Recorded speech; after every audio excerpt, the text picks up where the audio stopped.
حيثما تتجلى روح التضامن. إذاعة HDFM تسقي في المجلة الإنسانية. مرحبا بكم في المجلة الإنسانية، المجلة التي تستعرض أعمال وتحديات وأعمال العالم الإنساني في مالي.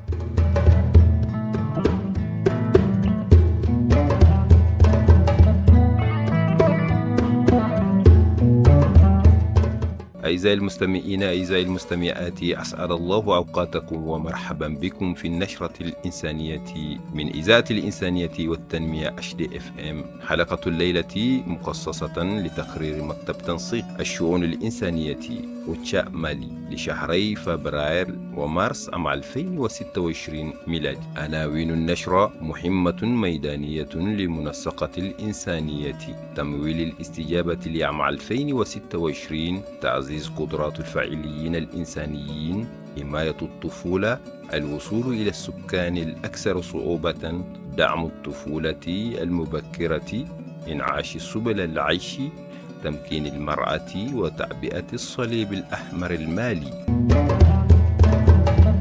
مرحبا بكم في المجلة الإنسانية.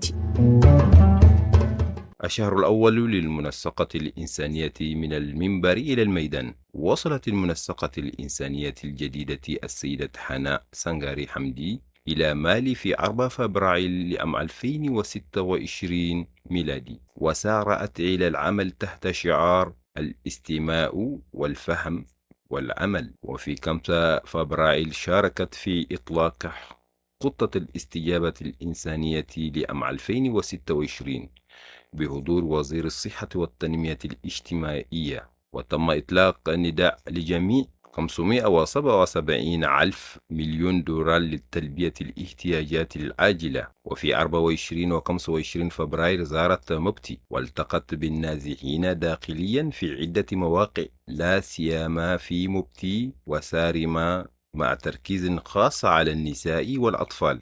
كما زارت في سيراكورو مشروعا مشتركا بين برنامج الأغذية العالمي ومنظمة وورد فينج حول الصمود المجتمعي، ثم مدرسة تدعمها اليونيسف في هورانغندي تستقبل الأطفال النازحين والأطفال المجتمع المضيف.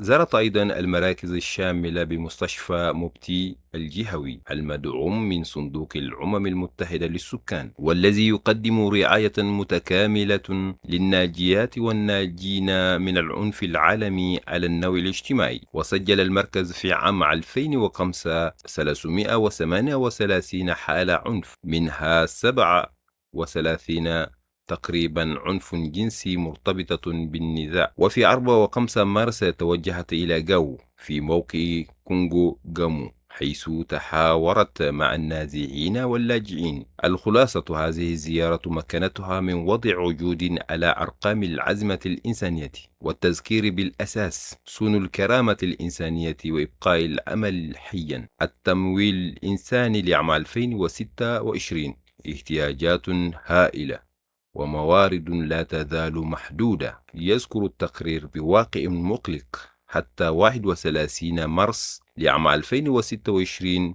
المؤبأ لمالي 58.9 مليون دولار، منها 54.4 مليون لخطة الاستجابة الإنسانية. من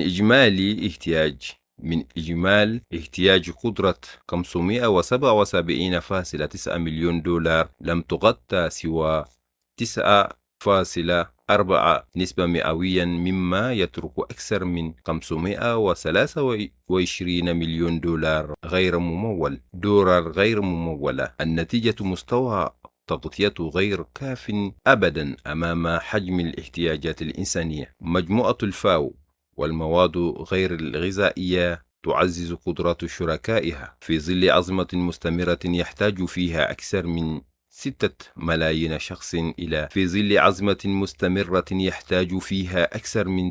ملايين شخص إلى المساعدات. كثفت مجموعة الفاو ومواد غير غذائية أبنى جهودها لتعزيز القدرات بقيادة المنظمة الدولية للهجرة وبدعم مالي من حكومة الولايات المتحدة. بين فبراير عام 2025 ومارس عام 2026 نظمت 8 دورات تدريبية كبرى حول إدارة المعلومات والتأهب للطوارئ والحماية من الاستغلال وإدارة المواقع والسكن والعرض والملكية وتطوير المشاريع والتحويلات النقدية. الهدف تحسين التنسيق وتوحيد الممارسات ورفع جودة الاستجابة المقدمة للسكان الضعفاء.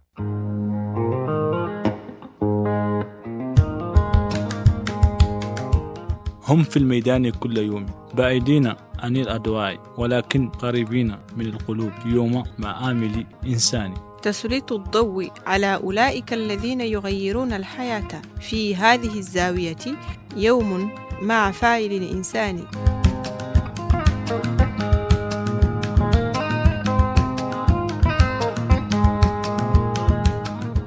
غاو طريقة نحو الأمل حمادي. في غاو نروي التقرير قصة حمادي، فتى في 15 من عمره آن من العنف والنزوه وفقدان بوصلة الحياة بعد أن أرغم على العمل مع جماعات مسلحة في مهام منزلية ولوجستية. قرر الفرار بعد الهجوم الأنيف. تم توجيهه عبر حملة توعية إلى مركز العبور والتوجيه في غاو المدعوم من اليونيسف، حيث حصل على دعم شامل إيواء، رعاية الصحية، غذاء، ملابس ودعم نفسي اجتماع، كما تمت مرافقته للتعلم مهارات أملية في النجارة. الدرس بالدعم المناسب يمكن للإنسان أن يعيد بناء ذاته ويطلع إلى المستقبل بعيدا عن العنف. منبر التزام المجلس النرويج للاجئين NRC مع السكان الأكثر عزلة. في هذا العدد تكتب المنبر السيدة سيلفيا المديرة القطرية NRC مالي تذكر بأن مالي في عام 2026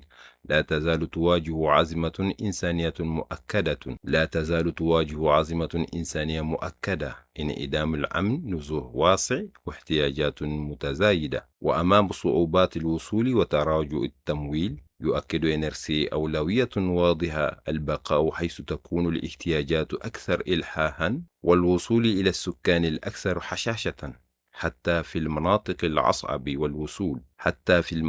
العصب الوصول. ويراهن على النهج المحلي وتعزيز الشراكات ومرونة البرامج والتفاوض على الوصول الإنساني، كما يشدد على الدورة المحور للتعليم كبوابة للحماية والخدمات الأساسية والحلول الدائمة.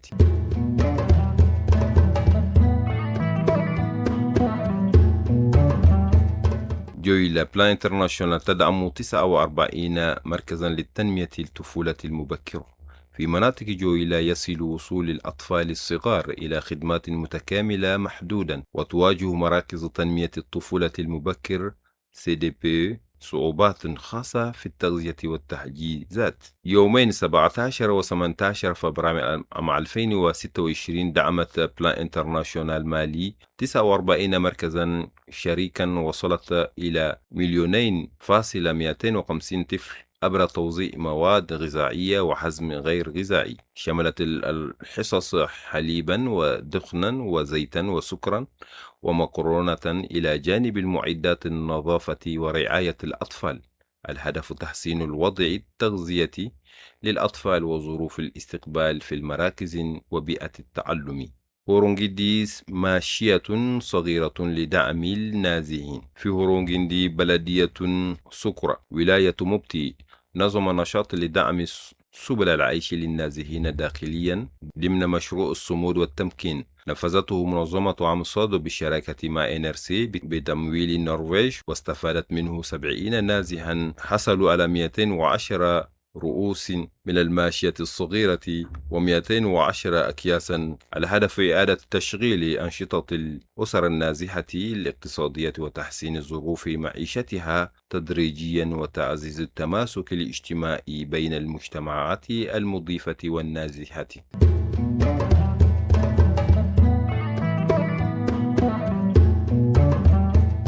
بنجغرة الحدائق المنزلية تعزز صمود النساء. في ولاية بنجغرة تفاقم الصعوبات الوصول إلى الأرض، انعدام الأمن الغذائي خاصة للنساء والأطفال غير مشروع الممول من دانيدا والمنفذ مع شريك يانغ تو. تدعم بلان انترناشونال مالي تجمعات النساء عبر حدائق منزلية في داندولي ونانغابوبي بين فبراير ومارس عام 2026. أثمرت هذه المبادرات حصاد بطاطا وطماطما استفاد منها أكثر من 50 مستفيدا، غالبيتهم من النساء، النتيجة توفير غذاء وتوليد دخل وتعزيز الاستقلال الاقتصادي للنساء ورفع صمود المجتمعات أمام الصدمات الغذائية. الصليب الأحمر المالي يستفيد 2.7 مليون شخص بخطط تشغيلية موحدة. يختتم التقرير بالخطط التشغيلية الموحدة لعام 2026 للصليب الأحمر المالي، التي تطمح للوصول إلى 2.7 مليون شخص في جميع أنحاء البلاد، في سياق تطبعه النزاعات والنزوح والصدمات المناخية. يسعى الصليب الأحمر المالي إلى استجابة أكثر من تنظيم وتنسيقا، وتضم شبكتها 612 لجنة بلدية وأكثر من 10,000 متطوع في الميدان.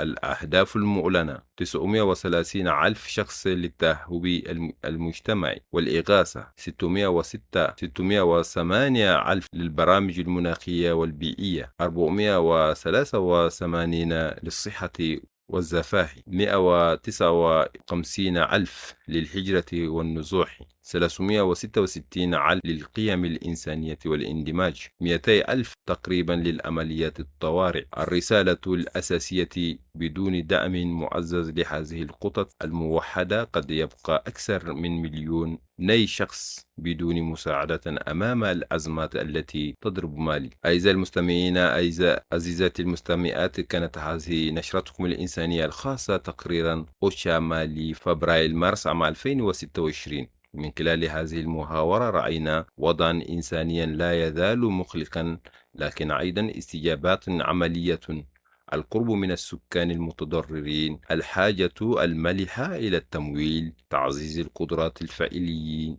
حماية الطفولة، الوصول إلى المناطق الصعبة، دعم الطفولة المبكرة، إنعاش سبل العيش، تمكين المرأة، وتعبئة الصليب الأحمر المالي.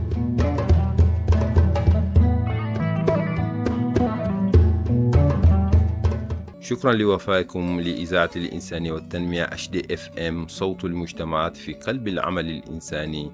قدمت لكم هذه النشرة الأخ عبد الله سليمان ميغا، والمهندس الصوتي الأخ سالم جوارا. إلى لقاء قريب في عدد جديد من النشرة الإنسانية المخصصة لتقريب أوتشا.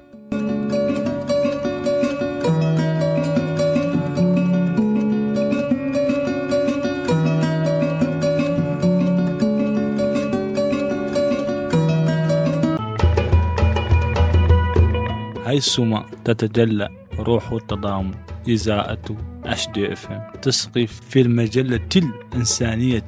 مرحبا بكم في المجلة الإنسانية، المجلة التي تستعرض أعمال وتحديات وأعمال العالم الإنساني في مالي.